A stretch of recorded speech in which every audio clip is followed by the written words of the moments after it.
Compulsivity. Attention to detail is one of the most important qualities for success because you need to have big picture thinking. Some people are only detail oriented, but you also have to be about execution. You've heard the expression that success is 1% inspiration and 99% perspiration.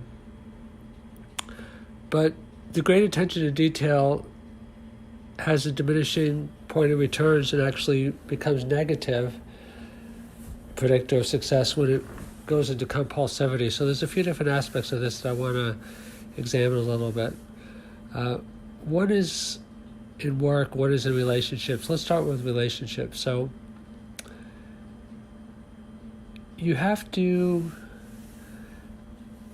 in life, make sure that other people don't control you, but at the same time, make sure that you don't control other people.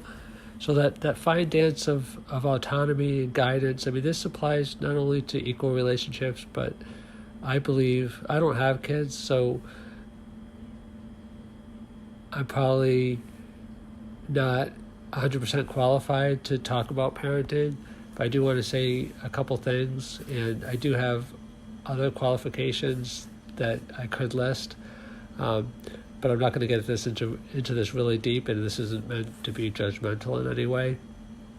I did do a podcast saying on your children are not your children, the famous thing by Gibran, which kind of has a spiritual, it's a very famous poem on the spirituality of life and also of parenting.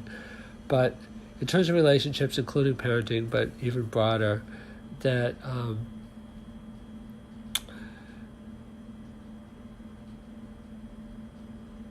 when we try to control other people, and this is what I mean by compulsivity, one aspect of it in relationships, then we're taking the natural influence that we have in the world and kind of overusing it, overextending it. It's the same in the workplace that, you have to dot your I's and cross your T's to be successful, but when you try to over-control, and micromanage, is one aspect of that, then it becomes negative. So let's see if I can explain this even clearer. So we're meant to, there's a famous expression, don't sweat the small stuff, and then it's all small stuff. So you can start to see as I get into different components of this, like how nuanced it can be. And if you become overly nuanced, then that itself is a form of compulsivity. So that's not good. But there is a high degree of nuance, before you get to compulsivity, and that kind of relates to the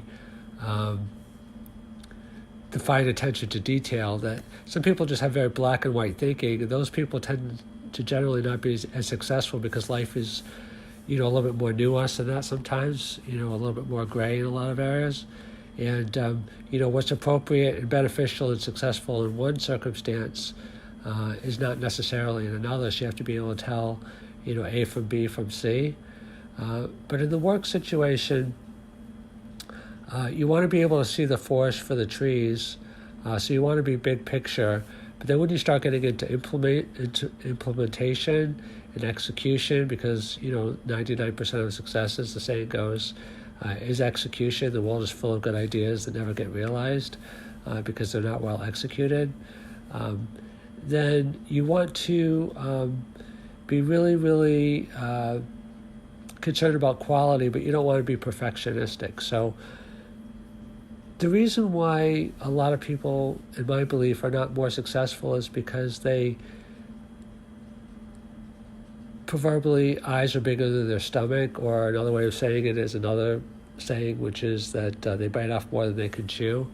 So the key to success in life is just to be excellent at each thing. I did one podcast where I said you could be a cab driver, you could be a therapist, you could be a teacher, you could be a nuclear scientist.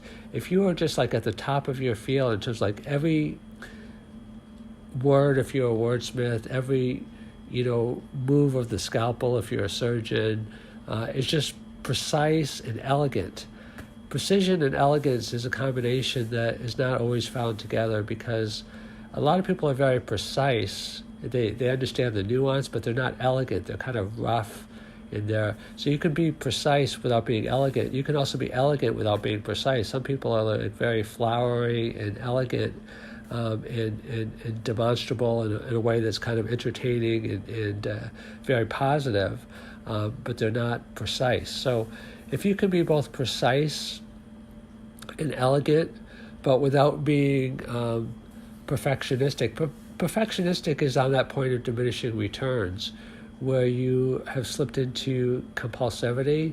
Life is not meant to be perfectionistic, but my life is meant to be very disciplined. I talked about like self-discipline and self-control being like the master skill, it said, that makes all other skills possible.